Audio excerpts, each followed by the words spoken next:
one of our favorites, is zooming in from Philadelphia, where the Rams are taking on the Eagles to kick off divisional playoff Sunday, fresh off of another stellar season with Prime Video, Thursday Night Football.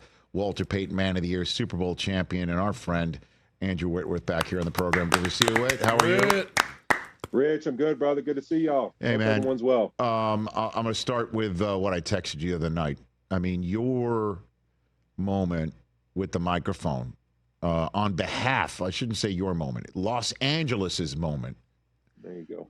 You know, that you had placed in front of you. You were awesome, dude. You were awesome. I appreciate it, Rich. How did you, was that just off the cuff? You thought about it all day and what you were able to say about, hey, we're here in Arizona. Things are pretty awful back home, but let's play football. I mean, what was that about with you, Andrew? Yeah, it was really an opportunity. The NFL asked if you'd want to take a chance to just kind of a moment of a reflection of the time right now going on and in the world, and then obviously in Los Angeles area. And so I said, yeah, I mean, I'd love that opportunity. So my wife and I kind of sat down and put some thoughts together, and you know, but obviously, as you know, when that camera goes live and the microphone's on, the emotions and everything else that go into those moments, you know, I did my best to express those and just hopefully have some empathy for our community and everything that's going on around the Los Angeles region during that time. And you know, it continues to be something we're constantly working on, how we can be a part of the solution and be a part of just helping people that honestly just need our help right now. Yeah, I mean, you and your wife nailed it with those thoughts. It was beautiful. I texted you right away. I got emotional.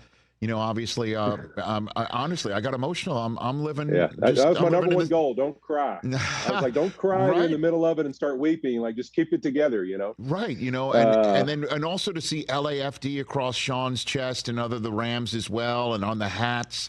I know it means so much to the first responders here as well. It really was well done, Andrew. Yeah, it hit me, Rich, on honestly that day. I went right before the game. I went to the team hotel. You know, obviously the entire team was kind of basically evacuated Arizona early. They all went early and kind of spent a couple of days over there before the game. And I was telling Anna Cup this just yesterday. I was walking down the hallway and I saw her and a couple other families walking with their kids from the elevators and their suitcases and then all the Rams gear. And it just emotionally hit me because it took me back to 2018 when we were all evacuated from that area again. And it just reminds you, man, that sometimes, you know, the game of football is amazing. It's followed more than ever, but it's real life too, man. And we're families and we live life together. And there's a lot of experiences to go into those bonds and relationships of things you overcome and find ways to fight through that are a lot bigger than just the game. And, you know, it made me emotional to even think about that night, what it really meant to the city, to that team, and everything. Having been my senior year at LSU was Hurricane Katrina. I'd been through something similar before. And so it just reminded me of that 3-hour escape for everyone for a minute to watch their Los Angeles Rams play. And what an amazing effort they put on display to go win that football game. Yeah, and I'm wondering, Whit, if you can provide any insight here with Sean McVay. He's now 8-4 as a playoff head coach. And clearly you have to have the right stuff as a player, and you know, to be able to compartmentalize, and the leaders and the execution, and the players that Les Snead has picked have to be the right ones. And that said, though, for an effort like that under the circumstances like those, what insight can you tell me about Sean McVay, a playoff head coach, and how he preps the team, and how much of a difference maker that may be the case, certainly in advance of this game against Philadelphia, Andrew?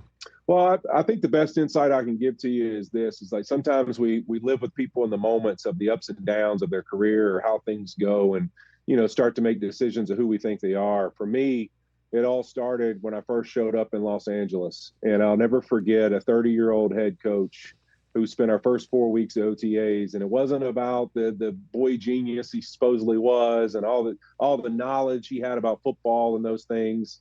He spent his entire first 4 weeks, the majority of our team meetings were about football character, how to communicate, how to be consistent in who you are as a human being, day in and day out, you know, the 4 pillars of what we were going to be built on when it came to how we treat each other, how we're accountable to one another, how we depend on one another, all those type things that really lead to who you are, in my opinion, as a man. And he was raising young men to understand the opportunity in front of them, but also understand who they need to be to go through those moments and have success and come out of it and be proud of who they are in them, regardless of the outcome. And so when you get in these moments, it doesn't shock me to see him have a team that performs its best when its best is required, because that's what he wants them to live by. That's what he wants them to every single day have as their approach. And I think when you see that, when you're built that way, no different than the Dan Campbells and some of these guys we see out there that emotionally are not just driven on X's and O's of football, but how do I get these guys to become the kind of people they need to be day in and day out in life, and want to respond to adversity, want to be there for people in adversity,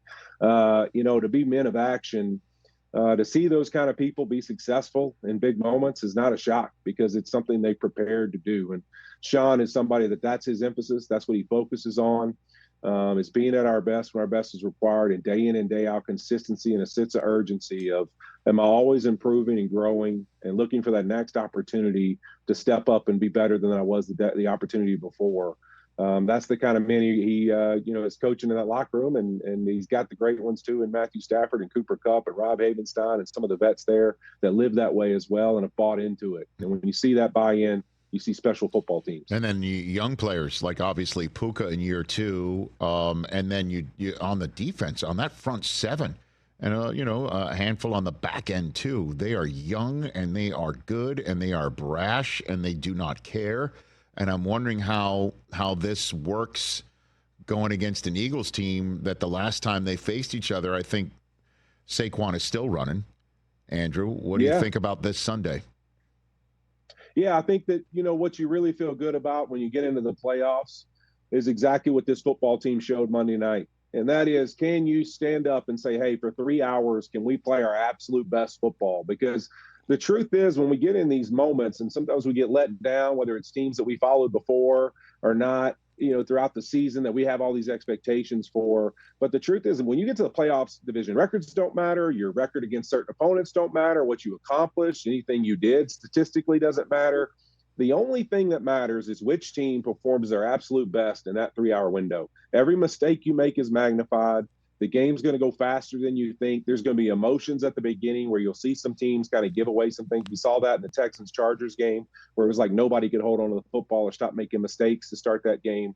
But the Chargers weren't able to take advantage of it. You get in these moments, and it's who's got the poise, who's got the emotional intelligence in that game to handle the first few minutes of it and then to consistently play. So when I talk about this Rams team, what they just showed us, that's why I believe they have a chance, because they've been through adversity this year. Not many teams can say they start 1-4, have all the injuries they had, and started just marching their way back into contention with a self-belief that we can get there because nobody else thought you could. So they get to go play in this game. I think their biggest advantage, two things really.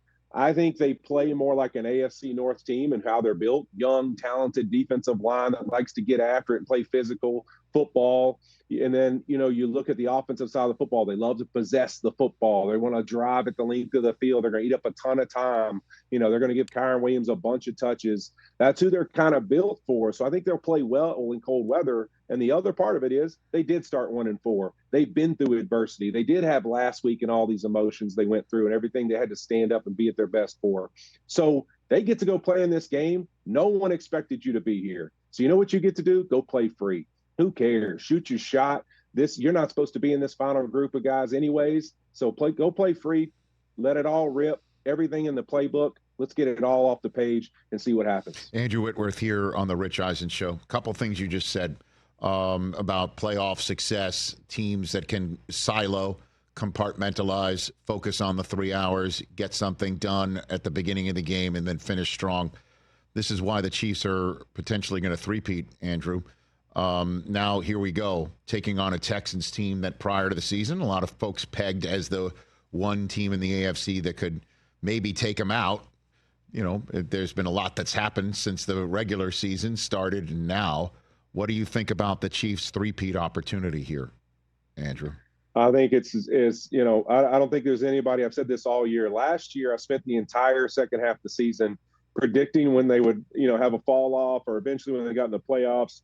it's going to end here. It's going to end here. And I was wrong the whole way. So I kind of feel like I'm the reason they won because it's just I kept picking against them. Well done. But this time I'm actually on their side. So I don't know if that's a good thing or a bad thing for them.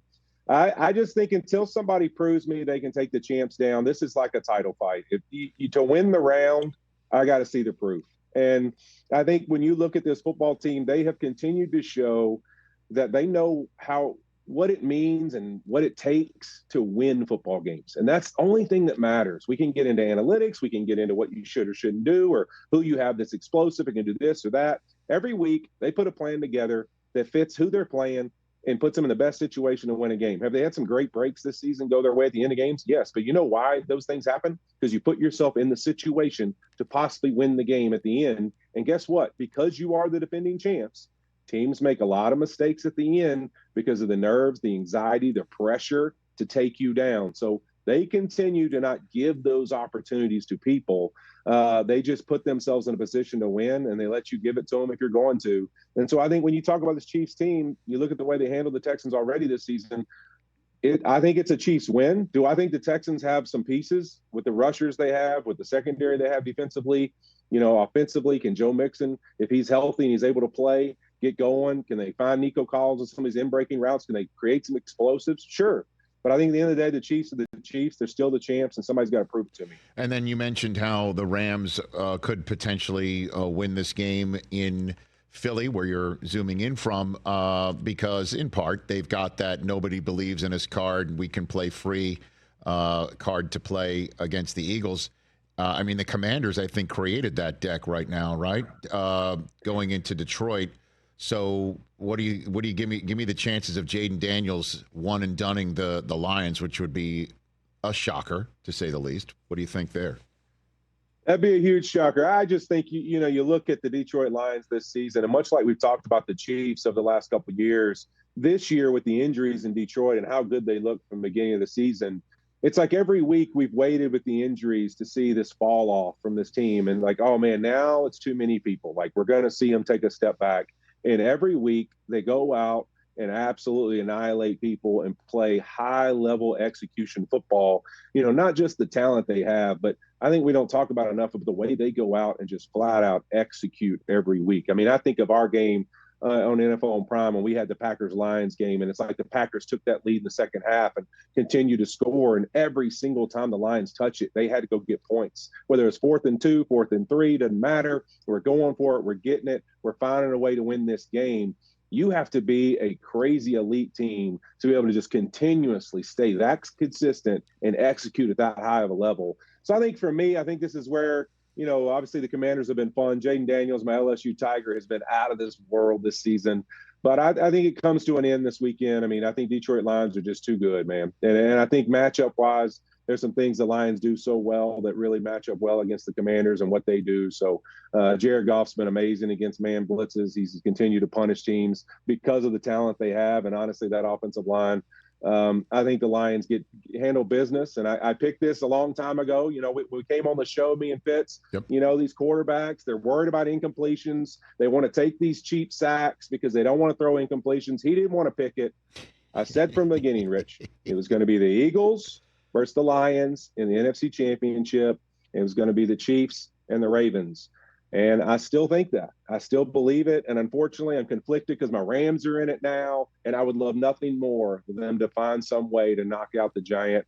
That would be an amazing time to be wrong. That's for sure. Then let me, before I let you go, why do you think the Ravens beat the Bills, and give me the formula of what we're going to see on Sunday? Well, I think if you look at it, this second half of the season and really the way this Ravens defense has changed it around. I mean, they already dominated Buffalo earlier in the year, but you look at the Ravens defense and how bad they were playing in the secondary, the yards they were giving up until week 10 or 11, and then completely flipped the script and became one of the best defenses in the NFL the last half of the season.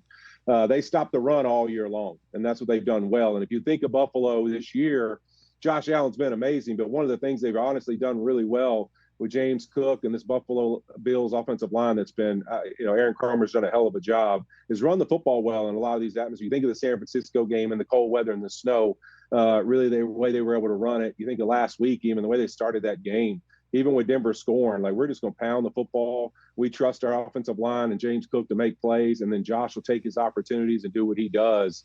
I think with Baltimore, you look at it, they'll be able to stop the run, and they're going to force Josh to make the plays. And so to me, it's going to come down to how many Superman plays does Josh have to make in this game? Whereas when I look on the Ravens side, I just believe Derrick Henry and Lamar Jackson, you got two super guys that you got to handle. There's two superheroes over there. So Derrick Henry, you got to get him on the ground. And if you do, they're going to let Lamar go to work. And that's going to be a bigger challenge for this Buffalo Bills defense, which is shown to give up a ton of points at different points of the season, at different parts of the season. So I just think that the Bills almost have to play the better game to win. I think the Ravens can be the Ravens and win this game just by how they're built and their style. And I would love to be wrong because, I mean, Fitz will be happy on the podcast on Monday. But you know what? I'm going to stick to my guns. This is what I said would happen, and I'm going to ride it out, and I'll be wrong if I'm wrong. Fitz and Whit podcast. Get it wherever you get your podcasts. And Whit, enjoy. You're doing Kelsey's late night show tonight, right? They call it. I am. I'm going to do that tonight. Be a great opportunity for us, and watch out in Buffalo. I'm hearing some rumors of Ryan Fitzpatrick's the legend of the game. Yes, he is.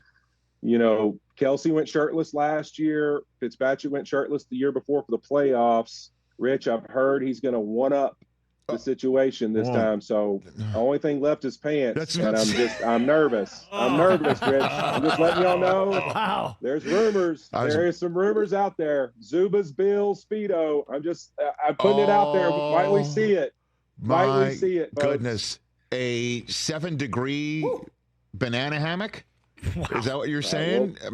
I'm just saying, this guy, I don't put anything past this guy. And if he's one-upping, the only thing I can think is, you know what? Oh, man, we might be losing the bottom half. So let's see what happens. Well, don't say anything about that to the guest you're on the show with. The commissioner might have to step in. Yeah. I don't think he wants to see that. Nobody does, for that matter. And by the way, tell Kelsey, I see that, hey, tonight's show, guest Roger Goodell. I don't see your name. I think you're an A-lister, Andrew. Come on, man. Listen to me. It's all right. I'll take a couple shots at Roger. We'll see what happens. Very good. I look forward to all of that. And again, great job fronting on Monday night, man. Not bad for a kid from Monroe, Louisiana, to be representing another L.A. so expertly, pal.